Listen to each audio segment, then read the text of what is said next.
PAYZ house by Alors Studio in Payzac, France.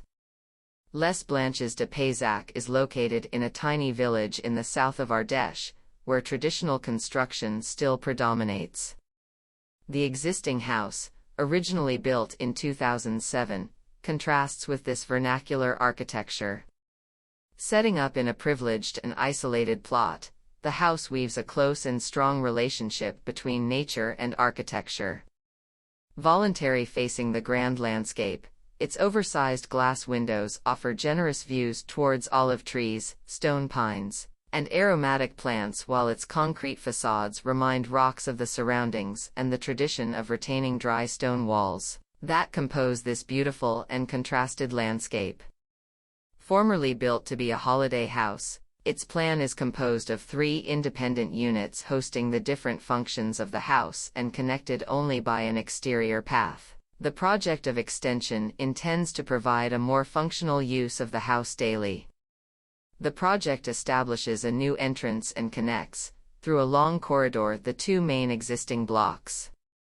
Taking advantage of this new distribution, the project develops additional interior spaces along this corridor. 2 new bedrooms and a bathroom are added, while a reading space is taking place in the void filled in by the intervention. Taking place in the back of the existing house, the project recreates a more intimate atmosphere. On the opposite of the existing facades that offer views toward the horizon, the project looks backward, opening new perspectives to a different panorama. It establishes a new form of interiority and proposes to rediscover a formerly neglected nature. The wide openings frame the existing dry stone walls, while the cantilevered slab and concrete passageway evocate the sloping down terraces on the surrounding and emphasize perspectives. The bedrooms, facing each other, are articulated around a mineral patio. The built-in wooden benches along the windows offer contemplative areas. Above them, the brown shears fade the daylight from the patio and bring colorful notes to the shades of gray of the floor and ceiling. The general use of rough concrete surfaces looks balanced and softened by wooden elements, giving warmness to the overall.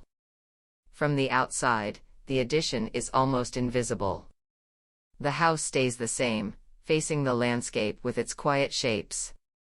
The main entrance on the new concrete facade is highlighted by an imposing steel door and a round concrete shape, emerging from the mineral floor.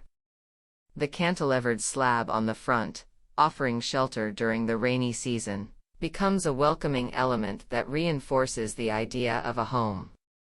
By joining a new block to the others, the house finally finds its completeness.